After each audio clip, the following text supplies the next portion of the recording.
नमस्कार, मैं हूं नीलू। तो ईरान के सुप्रीम लीडर खामेनेई के ऐलान के बाद अब समझिए कि किस तरह से इजराइल पर लगातार ईरान और हमले तेज करता चला जा रहा है। और इस दौरान एक बड़ी खबर सामने आई है कि जबरदस्त तरीके से ईरान ने तेल अवीव पर हमला किया है। कितना नुकसान वहां पर हुआ है और खामेनेई ने जो कहा है वो क्या कहा है, और उसके बाद जो इस वक्त स्थिति बनी हुई है इजराइल और ईरान के बीच में, वो किस दिशा की तरफ आगे बढ़ रही है और इस बीच ट्रंप का रुख क्या है, इन सभी पर चर्चा के लिए मयंक मेरे साथ जुड़ गए हैं। मयंक, बहुत बड़ी खबर सामने आ रही है कि ईरान ने एक बड़ा हमला किया है। वो भी हमने देखा कल जिस तरह से ईरान के जो सुप्रीम लीडर हैं अली खamenei, उनकी बातों के बाद ये हमले और तेज हो गए हैं। देखिए, इस वक्त बहुत बड़ी खबर आ रही है। तेल अवीव में जबरदस्त, इजराइल में जबरदस्त तबाही मच गई है ईरान की हाइपरसोनिक मिसाइल से। इस समय की जो लेटेस्ट खबर हम आप तक पहुंचा रहे हैं, तेल अवीव का के स्टॉक एक्सचेंज की बिल्डिंग मिसाइल अटैक में तबाह हो गई है। तेल अवीव में इजराइल में जो स्टॉक एक्सचेंज की बिल्डिंग थी, इसके ऊपर ईरान की मिसाइल गिरी है। स्टॉक एक्सचेंज की बिल्डिंग मलबे में बदल गई है। देखिए, बेन गुरियन एयरपोर्ट के पास जो है ईरान की हाइपरसोनिक मिसाइल गिरी है। बेन गुरियन जो है तेल अवीव का एयरपोर्ट है, उसके पास ईरान की मिसाइल गिरी, जिसके बाद भयानक धमाका हुआ है। उसकी तस्वीरें सामने आ रही हैं। बताया जा रहा है कि 15 सेकंड के अंदर ऐसी खबरें हैं, ऐसा बताया जा रहा है कि 15 सेकंड के अंदर 15 मिसाइल्स ने तेल अवीव को स्ट्रक किया है। 15 मिसाइल्स तेल अवीव पे सिर्फ 15 सेकंड के अंदर गिर गई। अब आप अंदाजा लगाइए इससे कितना बड़ा नुकसान हुआ होगा। तेल अवीव में जगह जगह इमारतें ध्वस्त हैं। पार्किंग लॉट्स जो है उसमें गाड़ियां जलती हुई दिखाई दे रही हैं। जो हाई राइज बिल्डिंग है, वो कई बिल्डिंग्स पे मिसाइल्स टकराई हैं। इस समय तेल अवीव में बिल्कुल पैनिक का माहौल है। ऐसा मंजर इजराइल ने कभी नहीं सोचा था कि ऐसा हमला भी ईरान की तरफ से हो सकता है। ये तो बात रही सिर्फ तेल अवीव की। इसके अलावा ये हम आपको अभी लेटेस्ट हमले बता रहे हैं, जो पिछले कुछ घंटों के हमले हैं। देखिए, इसके अलावा सरोका जगह है, यहाँ पे ईरान की एक मिसाइल गिरी है, जिससे एक बड़ी बिल्डिंग जो है वो तबाह हो गई है। इसके अलावा इजराइल का मेरॉन एयरबेस है, यहाँ पे ईरान ने हमले किए हैं। अशदोद में ईरान की मिसाइल्स गिरी हैं। शरोन में मिसाइल्स की ईरान की मिसाइल से हमला हुआ है। समारिया में जो है भयंकर तबाही हुई है इजराइल के समारिया में। और हम आपको फिर से बताएं, ये जो तबाही हो रही है ये ईरान की हाइपरसोनिक मिसाइल से हो रही है, जिसमें अब फतेह 1 का इस्तेमाल हो रहा है। देखिए, ये इस तरह की खबर है जो एक्सपर्ट्स बता रहे हैं कि जो इजराइल का डिफेंस सिस्टम है, आयरन डोम हो, चाहे डेविड स्लिंग हो, पेट्रियट हो, एरो हो, थॉड हो, सबके सब ईरान की हाइपरसोनिक मिसाइल्स को रोकने में अब नाकाम हो रहे हैं। बिल्कुल, और ये खबर और उसको आगे बढ़ाइए ज़रा। जिस तरह से कहा ये जा रहा है कि जो एयर डिफेंस सिस्टम है इजराइल का, इस वक्त कहा यह जा रहा है कि एक तरह से ध्वस्त ही माना जा रहा है, और कहा जा रहा है कि बहुत कम समय के लिए ये और ईरान के जो मिसाइल्स हैं उनको रोक पाएगा।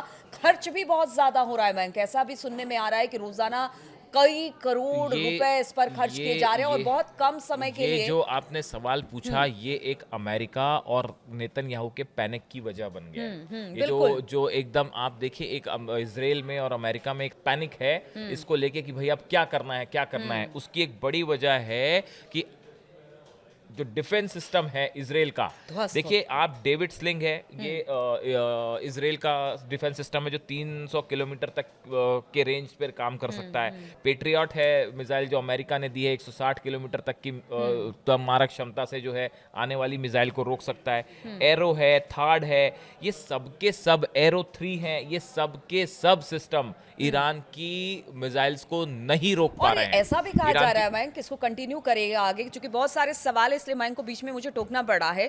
कहा यह जा रहा है कि जिस तरह से ईरान के बेड़े में मिसाइल हैं, उनकी संख्या जिस तरह से है, अगर वो रोजाना 200 मिसाइल भी अगर इजराइल पर दागता है तो फिर बहुत मुश्किल आगे आने वाले दिनों में इजराइल के लिए होगी। इसलिए वो लगातार चाह रहा है कि अमेरिका अब इसके अंदर दाखिल, इस युद्ध के अंदर दाखिल। बिल्कुल, देखिए एक बड़ी बात ये है, देखिए जो ईरान ने अपनी स्ट्रेटजी चेंज कर दी है। अब ईरान को बताया जा रहा है कि वो लोकेशंस पता चल गई हैं इजराइल में जहां उनके डिफेंस सिस्टम लगे हुए हैं, और ईरान अब इन डिफेंस सिस्टम को ही निशाना बना रहा है। और कई जगह से खबर आई है कि जहां आयरन डोम्स मिसाइल्स लगी हुई थी, सिस्टम लगा हुआ था, उसी को तबाह कर दिया गया है। तो जब आप किसी देश के, अगर आपने इजराइल के डिफेंस सिस्टम को ही निशाना बना दिया, तो उसके बाद वो फिर कैसे रोक पाएगा मिसाइल को? तो ये ईरान ने नई स्ट्रेटेजी पे काम करना शुरू किया है कि जहां जहां डिफेंस सिस्टम है, पहले इसी को तबाह करो। और देखिए, बड़ी बात है कि वॉल स्ट्रीट जनरल ऐसी बात कर रहा है कि जो एरो मिसाइल हैं इजराइल के पास डिफेंस के लिए, उसमें भारी कमी आ गई है। और वॉशिंगटन पोस्ट कह रहा है कि सिर्फ 10 दिन के इंटरसेप्टर बचे हुए हैं। हाँ। और 10 दिन बाद जो है इजराइल के पास जो डिफेंस जो सिस्टम की मिसाइल्स हैं वही खत्म हो जाएंगी। ईरान एक बात अच्छी तरह समझता है कि अगर ये युद्ध लंबा चला, देखिए ईरान को भी नुकसान हो रहा है, हम ये नहीं कह रहे कि ईरान को नुकसान हो रहा है, तेहरान में भी बहुत कैजुअलिटी हुई है, कमांडर्स मरे हैं, सब हकीकत है।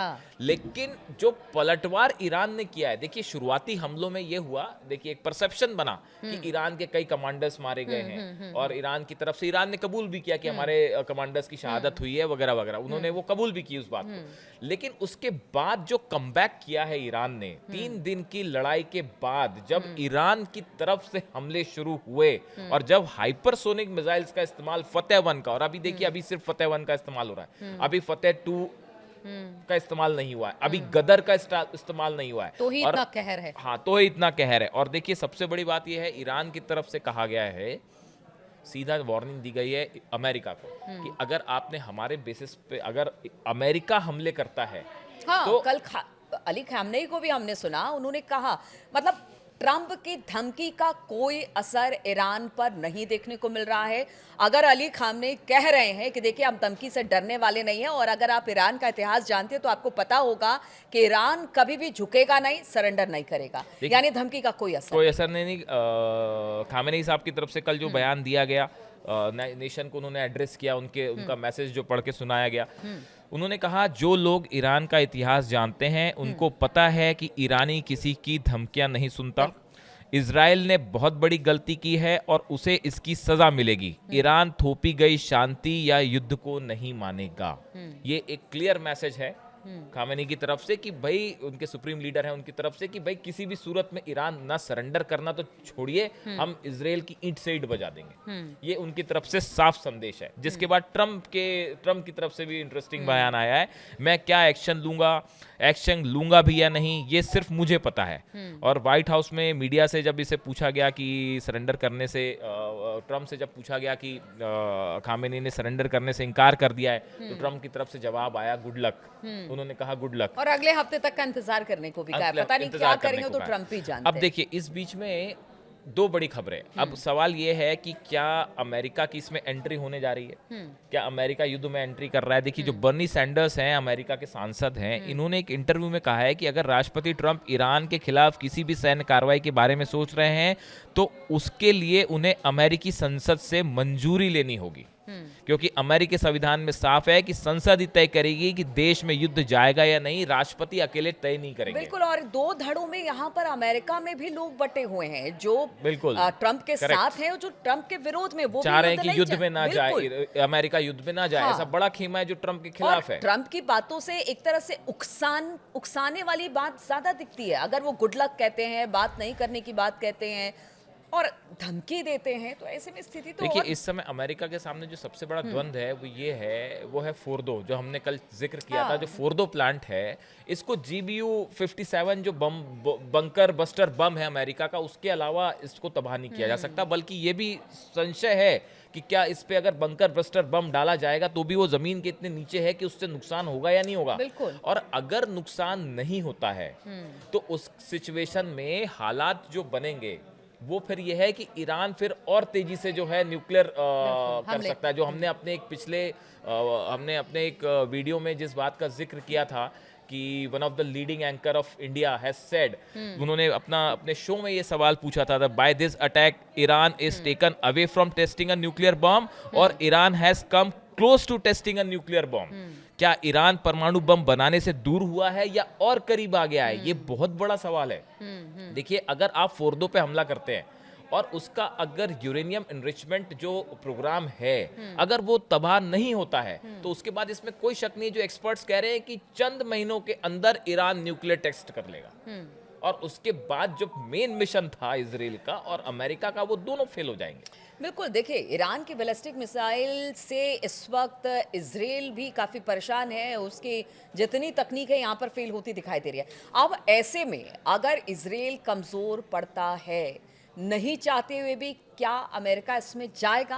और अगर अमेरिका जाता है तो रूस, परिणाम पुतिन की बात भी अभी हमने सुनी है। बिल्कुल बिल्कुल, पुतिन भी बैठे हैं इस पे, नजरें गड़ाए बैठे हैं और शी जिनपिंग भी बैठे हुए हैं, नॉर्थ कोरिया भी बैठा हुआ है। तो अब सब ये देखना चाहते हैं कि अमेरिका की एंट्री होती है नहीं, और अगर अमेरिका की एंट्री हो जाती है तो यहाँ से ये युद्ध जो है वो एक बहुत बड़ा रूप ले लेगा। लेकिन हम इस वीडियो को खत्म करेंगे इस इंफॉर्मेशन के साथ कि ऐसी खबर आई है कि ईरान से 3 वीआईपी प्लेन्स ओमान के लिए फ्लाई कर गए हैं, जिसमें ओमान, ईरान के कुछ बड़े अधिकारी इस प्लेन में हैं जो ओमान जा रहे हैं। इससे एक प्रकार से फिर से ये चर्चा शुरू हो गई है कि क्या सीज फायर पे कुछ चर्चा हो रही है। देखिए इजराइल में जो नुकसान है उसके बाद ये युद्ध लंबा खींचना मतलब इजराइल के लिए ज्यादा मुश्किल काम होगा, नुकसान होगा। तो हो सकता है कि इसमें फिर कुछ जो है वो बातचीत वाली बात निकल के आए। चलिए देखिए, हमने आपको बताया इस वक्त सिचुएशन क्या है और इजराइल कहां पर खड़ा है, ईरान किस तरह से इसे लेकर रिएक्ट कर रहा है, अमेरिका की क्या भूमिका है। जिस तरह से ट्रंप ने कह दिया है कि गुड लक, अगले हफ्ते कुछ बड़ा होने वाला है, पुतिन की बातें भी इसमें सामने आ गई है। ऐसे में क्या स्थिति बनती है और खबर क्या ये भी है कि युद्ध विनाशकारी है, इसीलिए सब चाहते हैं कि इसको यहीं पर रोका जाए। अगले वीडियो में हम आपको बताएंगे कि किस तरह से अब इस पूरे मामले को देखा जा रहा है, कौन कौन देश क्या कह रहा है, क्या स्थिति यहां से कंट्रोल होगी या यहां से और सिचुएशन वर्स्ट होगा। इस पर लगातार हमारी नजर बनी रहेगी, आप बने रहिए हमारे साथ।